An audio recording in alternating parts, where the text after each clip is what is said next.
Little Japan in Lockton, Malaysia, Kuala Lumpur, and yeah, we're trying this chain Torino Toriko that's from Ginza, Tokyo. So it's using it's popular for using chicken base. Here's the menu. All the way from Ginza. Now it's here.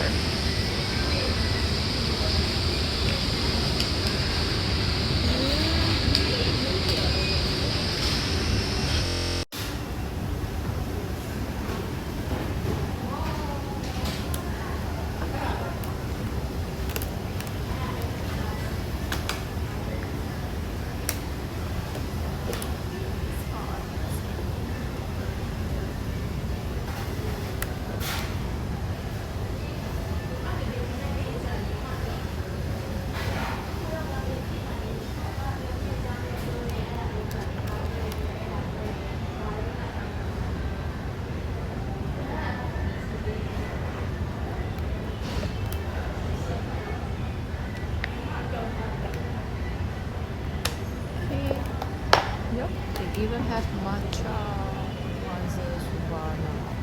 They do have instructions on how you can enjoy your ramen. You have Japanese pepper, Chinese pepper, black pepper, and vinegar. Ooh, so take a sip of the soup. Okay, gently mix the ginger foam. Oh, okay, so it was ginger foam. And then use the seasoning on table.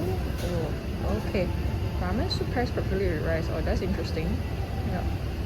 So this is our fried chicken. Fried chicken is here.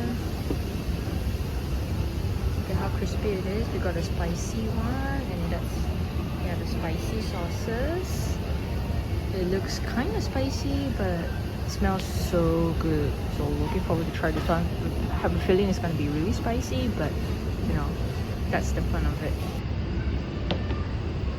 So I actually forgot to record it horizontal, so I'm just gonna do a voiceover whenever I'm reviewing the food. The chicken karaage fried chicken is actually pretty good. It's juicy, the batter is great. The spicy sauce is pretty spicy, but I think it does give for Malaysians they'll like it, but otherwise just the fried chicken is enough. So the fried chicken is found in most of their ramen dishes. This is the rich chicken ramen with deep spicy miso umami. So one of the fried chicken karaage is given, and you can see that the sauce is actually pretty thick. It's a really rich base. It has more of a stronger flavor from the soybean paste, and from the color you can see it's also more on the slight spicy side. The ramen broth is quite thick. Ramen is also quite thick. It has a more of a rich texture, as you can see. I actually tried all 4 of their best sellers. So this is the rich chicken ramen with wagyu. So when I say chicken ramen, means that the broth is all chicken based. So this is a Muslim friendly place. You can see Muslim friends dining here, and that white thing, that white foam, is actually ginger foam. It's the priciest ramen among all the top 4, but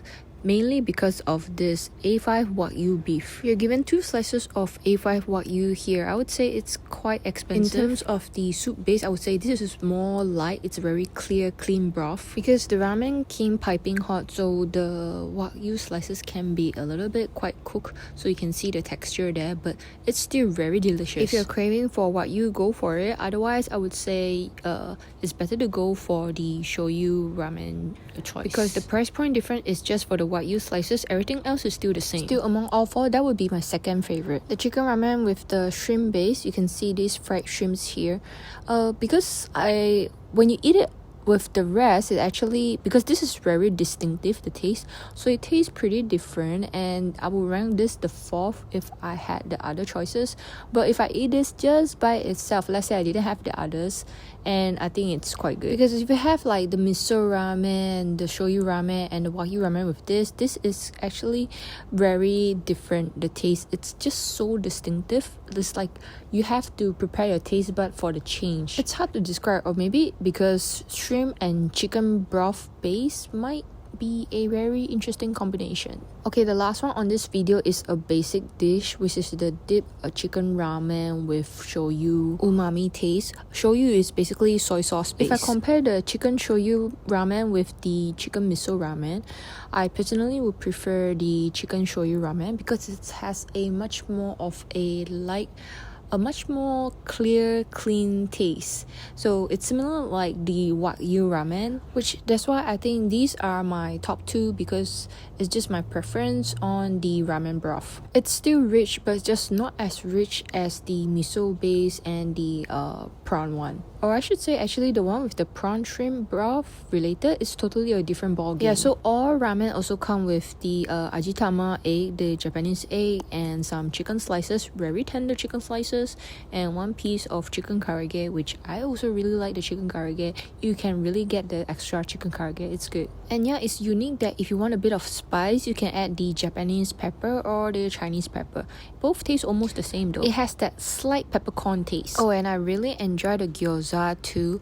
The skin, I would say, is a medium thickness, not too thin but also not too thick, and it's more of the inside. It's really juicy, nice. The meat fillings are nice. Yes, it should be chicken meat fillings because this place is Muslim friendly. So overall, I would say that I really enjoy all the chicken broth ramen here. It's surprisingly interesting.